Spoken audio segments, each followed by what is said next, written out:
Hello, I'm Professor Amy Keeley, and thank you for joining me today on Being Paleo, where the idea is to go back to ancient practices of philosophy, of art, of lifestyle, food, all of the different things that the ancient people were living with that were probably more in balance with nature as we have become so far removed from nature. I'm sorry, I'm going to have to bring in my little friend so that you can see my little therapy friend who has given therapy to my mother as she went through Alzheimer's with sundowners. I really appreciate this dog. And again, it takes you back to what this is, so you'll see on future videos. This is Lily. She is a Shih Tzu. She is a little shit, but she has an amazing personality. And again, I rehomed her from my mom actually passing away. So you'll see her because I have to give her a little bit of love. So anyway, what I wanted to talk about today, because again, going back to how the ancients were living their lives, I just feel intrinsically that they were living their lives differently and that we have misunderstood how they were living their lives. And that's what I'm writing in my dissertation, which is about shoes. And I'm really excited to, haven't been able to work on it as much, but I'm really excited to be able to eventually be able to share it with you. So in thinking about shoes, I really have started to connect with what I think the ancients have been trying to tell us and how they were living based on some of the archaeological information that's coming out. And the problem, I think, is that while you may have people who love ancient history just from the investigation part of it, like uncovering things, I don't know that some of the interpretations that I've seen from archaeologists and anthropologists really wanted to understand how they were living. I see some of the interpretations that are made that are not necessarily what I would interpret how ancient man was living. So that's what this podcast is about, is to talk about what's dysfunctional in our society today and how we can use the ancient wisdom of the past to return to that. So this is a motivational. It's designed to be a very short video to focus on a key topic, and then I'll unpack that topic in a later video lecture. So today, what I am thinking about and concerned about is something called tough love. It's one of those ancient words that you hear, probably not so much from modern parents, but definitely from traditional parents, because they'll tell you, well, my parents gave me tough love. It was sink or swim. So what do those two things mean? Tough love and sink or swim. So we'll talk about sink or swim in a different motivational, but tough love for me, I want to break that down because I give tough love. And unfortunately, some people have not taken my tough love the right way because they weren't raised to understand what tough love is. So the first thing that you have to remember about tough love is the word love. Somebody who tells you something that you don't want to hear, no matter if they tell it to you nicely or they tell it to you matter-of-factly, is they're telling it to you within love. So what does that mean? That means that somehow, some way, they can see a trajectory that if you go down a certain path, that it can be very destructive to you. Now, you may survive it and come out better for it, or you may not survive it. It may be something that is catastrophic. So them knowing that people don't necessarily like advice or may not be open to it, they're taking a risk. But they're taking a risk because they think that you're so in jeopardy or that you really need to have their insight that they're willing to take the risk of saying it. And I actually am one of those people, I appreciate tough love. And I have equated tough love, as I've talked about it to my students, it's called the feedback loop. And we'll talk about that in the quality management system, which is basically, I can't get better unless I hear what I'm doing wrong. So I actually embrace tough love and I give tough love. So even this health advocate that I'm helping, I'm giving him tough love, but I'm also, it's with love. So, when you're in a family, especially, and you're giving, quote, tough love, there should be this inherent knowledge that even though you're competitive, even though you may get into arguments with your siblings, because that's what siblings do, or even your parents, is that there's always this bond of love, there should be, where you love them no matter what they say and how they say it. And that you walk away and maybe you're upset with the way they say it, but you have that perspective in a moment, like, okay, well, they're saying it because they love me, they care about me, they want to make sure I'm protected. And that's what tough love is really about. So I have, with my grandfather, for example, he grew up at a time where he was Great Depression, where it was all reality. People had to pull their emotions out and just, what they say, suffer through. You had to go to work whether you liked it or not. He left school at the age of 4 to go help make money for his family to succeed. That wisdom of that journey made him die a millionaire. Because again, it's one of those things where you become very frugal, and I am becoming more frugal, and I'm hearing my parents and my grandparents, how they live their lives. Not my parents, because my parents grew up in a more modern construct where it was spending money on things that you didn't necessarily need. But my grandparents were very frugal, and they made a lot of what they wore or what they ate, and lived that more ancient lifestyle. So one time my grandfather saw me and he's like, "You're getting fat." Now, today, people would be offended. I know he said that to one of my cousins, who was so offended that she never spoke to him again. And let me be honest, and I'm just going to say this, and if she hears it, sorry, I won't say your name, but sorry, it's true. So the answer is, her axe, and this is another old, her ass was as wide as an axe handle. That is an old saying.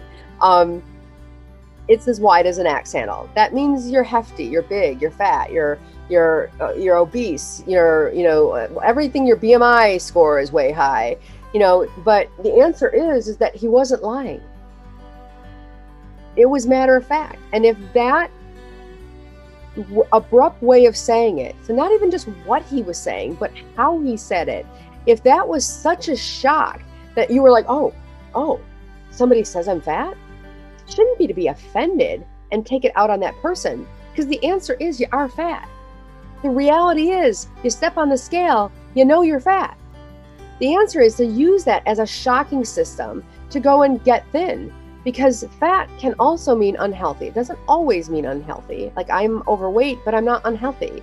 I was hoping to have a thyroid problem so they could put me on medication for it, because I cried in the parking lot when I was told that I didn't have a thyroid problem because of the weight that I gained from a car accident. And the doctor said to me, "Amy, you shouldn't be crying, because I have so many people that are thin that come into my practice that are unhealthy. You're at least incredibly healthy." So there are people that just because they carry the weight that they're unhealthy, but I can't be helping my heart. Your heart becomes enlarged the more it has to work. And if you're heavy, that's more mass that it has to keep alive. So by definition, it's not going to kill me right away, but it could be shortening my life. So when someone says you're fat, realize they're saying it that way to shock your system, so that you listen and you hear what they're saying, and that you go and take action to whatever it is. My grandfather also said to me, again, I got a great grandfather being very brutally honest with me. It's like, "Well, you're going to be a spinster." Well, I'm over 50 and I've not been married, so I just said to him. So my answer to my grandfather was, "Yeah, Grandpa, I'm probably going to be a spinster. I haven't found a man that can meet my intellectual level, which is a wide range. I can talk to a CEO, and I can go into a factory and be able to have great conversations with the workers on the floor, the industrial workers, and I love having conversations with everybody. I'm non-judgmental.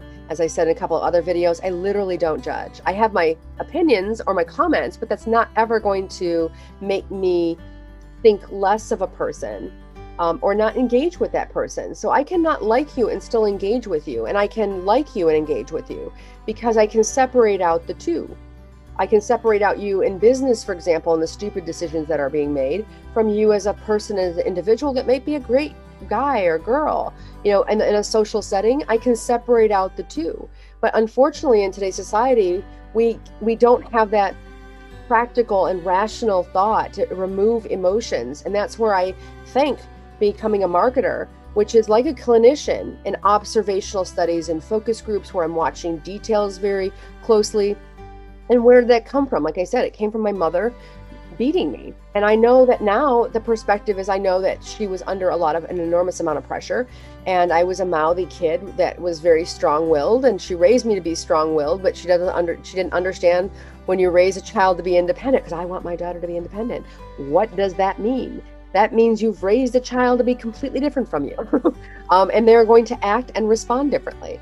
And it caused a lot of tension in my household, but I can look back with perspective and go, okay, so I understand. I was the housekeeper. She needed for me to keep the house clean and orderly, And there were a lot of other dynamics for why it happened. So it wasn't just about that. But when my grandfather said I was a spinster, I just never got offended by it. Like, yeah, Grandpa, probably will be. Can't find a man, can't find, and I'm not willing to settle for anything less. And if that means that I live a life that I don't get married and go through that formal legal construct, it is what it is, which has been the saying that I have been saying more frequently than not. So when my grandpa said that I was fat, it is what it is. He wasn't lying, and the way he said it may have been abrupt. So tough love, again, the tough part of it is tough that they actually had to say something about it. Tough the way they said it to shock your system, so that you're now like, oh my gosh, that is a wake-up call. Because if someone could tell you something very soft and gently and you won't really get it. That's why I swear like a sailor, unfortunately. Because it's a shock to the system to have this person who's very well educated. And there are actually studies out there showing that very educated people have the most swearing, because we get very frustrated. But I use it to shock people's system. So I'm now becoming, like I said, one of the things I say a lot now is that I'm a marketer, and we create the bullshit that you believe, which means that we are the puppet masters and we can see behind the bullshit. I use the word bullshit to shake you and go, oh, well, yeah, okay, I guess they do create the bullshit. But I use that word specifically to shock people that they're not anticipating me saying it.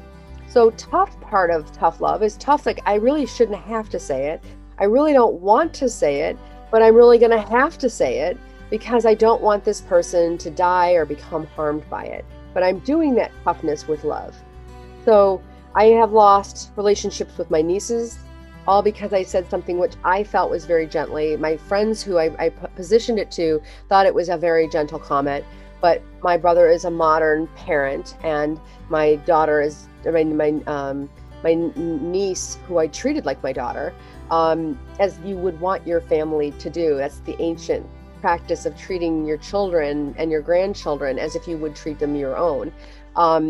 That's not what happened. We now have more grandparents that are terrified of saying anything to their grandchildren or their children for fear of losing that relationship. And it has really lost this guidance that the younger generation needs. And that's why, I'll be honest with you, almost everybody I know, and I'm shocked at when I find out who's on it, is either on a depression medication or an anxiety medication. When the people around you that are the toughest on you are the ones that really want the best for you. As a college professor, I gave a D to a student who's contacted me afterwards, and I still help her with her businesses when she reaches out to me. I went to her graduation, she invited me, and I gave her a D. And I said, I don't want to give you a D, but you didn't put the effort in my class that I know you're capable of. So call me if you need help, because you have a lot of great capabilities, but I can't give you a better grade than that. And tough love, she understood it. She tells me all the time, I get why you did it.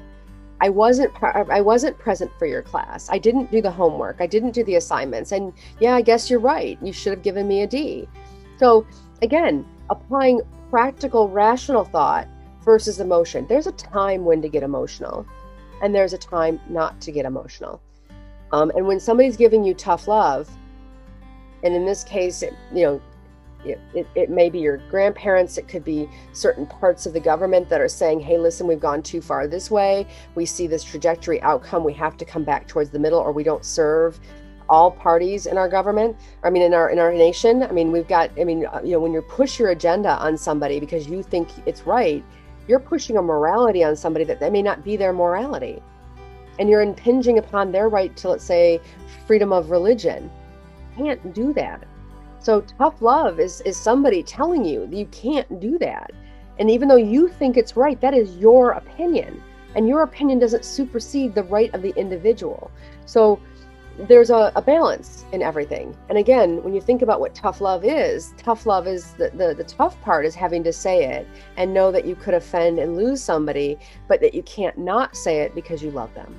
So that is my motivational for today. Make sure that you subscribe to my channel, that you click the bell to get updates when new ones come out. These are my motivationals. They're meant to be short. I'll unpack them in longer lectures, especially about tough love, because people are offended everywhere when they should not be offended. And in fact, they should be listening to the tough love and making really rational decisions of, does that apply to me, and should I make that change? Or the person didn't have enough information, and then maybe I should just share some things with them so that they understand and they're not trying to protect me as much. Because that's what tough love is about.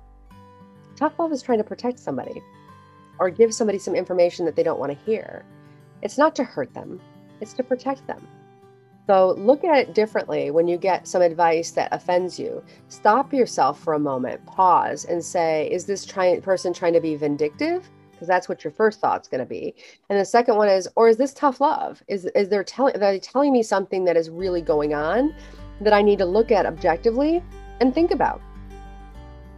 So again, my website is beingpaleo.com. Make sure that you go there. I'm developing this program, so it's going to continue to enhance with newsletters and blogs and recipes, and I'm going to do more interviews with people so that I can learn more on my journey, because that's what it is learning more how to be able to cope with this modern world and reject it so that we can become better human beings that are in line with nature. And I just really see our ancient ancestors as that guide path on how to be able to go back and build the balance between our ancient ancestors and that wisdom that we have lost, and this modern construct that is killing minds, bodies, and spirits. So thank you for being here, and enjoy your day being paleo.